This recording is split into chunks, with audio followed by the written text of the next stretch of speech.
जी पंकज जी जल्दी से जवाब दीजिएगा। नहीं, बस एक ऑन सीरियस नोट कह रहा हूं कि देखिए, देश बहुत समझदार हो गया है, निगेटिव पॉलिटिक्स नहीं चलती। अब आपको सबका साथ, सबका विकास, सबका विश्वास लेकर चलना पड़ेगा। हम्म। और देखिए, कोई सामने वाला वोटर का फैसला है कि वो वोट दे या ना दे, उसका फैसला, लेकिन आपको प्रयास सबके लिए करना होगा।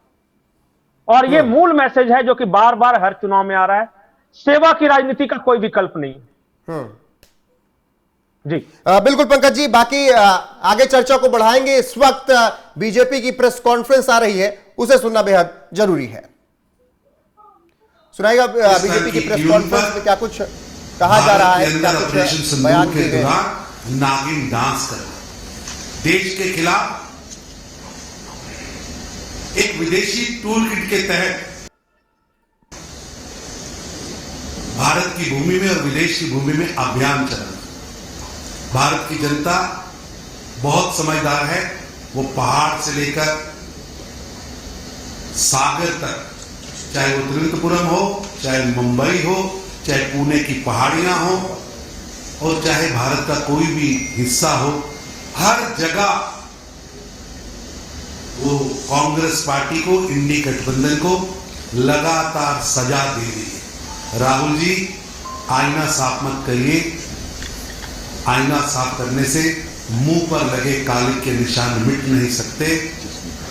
असल में आपके कारनामे ऐसे हैं कि आप आईना साफ कर रहे हैं, आप अपनी हार का ठीकरा दूसरा पर फोड़ने की कोशिश कर रहे हैं, जबकि आपके काले कारनामों पर देश की जनता, महाराष्ट्र की जनता आपको वोट की चोट से सजा देगी। ये बहुत बड़ी विजय है और ये विजय यात्रा 26 मई 2014 से लगातार 11 साल 8 महीने हो गए। प्रधानमंत्री नरेंद्र मोदी जी की जो गरीबों के लिए किए गए कार्य, गरीबों के प्रति उनकी जो नीतियां हैं, राष्ट्रवाद की उनकी जो सोच है, देश को आगे बढ़ाने का उनका जो अभियान है, और एक संकल्प जो उन्होंने लिया है विकसित भारत का, पूरा देश, पूरा पश्चिम, उत्तर, दक्षिण उनको आशीर्वाद दे रहा है। और आने वाले चुनाव, चाहे वो तमिलनाडु, केरल, पांडिचेरी, बंगाल के हो, हर जगह जनता का आशीर्वाद मोदी जी को मिलेगा, भारतीय जनता पार्टी को मिलेगा। जनता का आशीर्वाद देश के लिए, प्रधानमंत्री जी के लिए हमेशा ही मिलता रहा है और आगे भी मिलता रहेगा। कासर जी, एक सवाल है कि इस पूरे परिणाम के ऊपर उबाटा के नेता संजय राउत की तरफ से सवाल खड़े कर दिए गए कि मतदाताओं के नाम काट दिए गए। पहले आरोप लगाया गया कि सीआईए ऐसी लगाई जा रही है, ये तुरंत ही पिट जा रहा है, तो सवाल खड़े कर दिए गए इस परिणाम पर।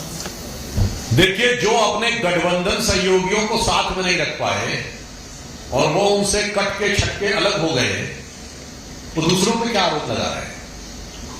आज वास्तविकता यह है कि एक भी राज्य का चुनाव और एक भी नगर निगम का चुनाव 2024 के बाद जो हुआ है, उसमें तथाकथित इंडी गठबंधन, जिसके विषय में करुण सिंह जी ने कहा कि इंडी गठबंधन आपस में एक दूसरे से प्रेम नहीं रख पाया, पाकिस्तान से प्रेम दिखता रहा।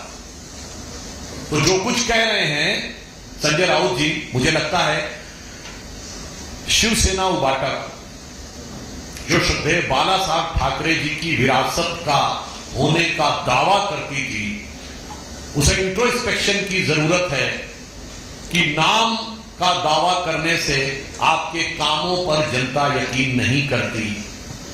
कहां बाला साहब ठाकरे जी प्रखर हिंदुत्व के प्रतीक थे, हिंदू हृदय सम्राट थे, और आज शिवसेना उबाटा उस गठबंधन में है जिसमें मुस्लिम लीग भी शामिल है, जिसमें आतंकवादियों का महिमा मंडन किया जाता है। आज यदि शिवसेना उस गठबंधन में खड़ी है जहां अफजल हालात का मारा है, जहां याकूब मेनन की जुडिशियल किलिंग हुई है, जहां ओसामा को जी कहने वाले, हाफिज को साहब कहने वाले, बुरहान वानी को भटका हुआ नौजवान कहने वाले, और भारत तेरे टुकड़े होंगे इंशाअल्लाह कहने वालों के प्रति सहानुभूति रखने वाले, जाकिर नायक को शांति का मसीहा कहने वालों के साथ अगर आप खड़े होंगे, तो मुझे लगता है महाराष्ट्र की जनता भली बात इसका उत्तर देगी। और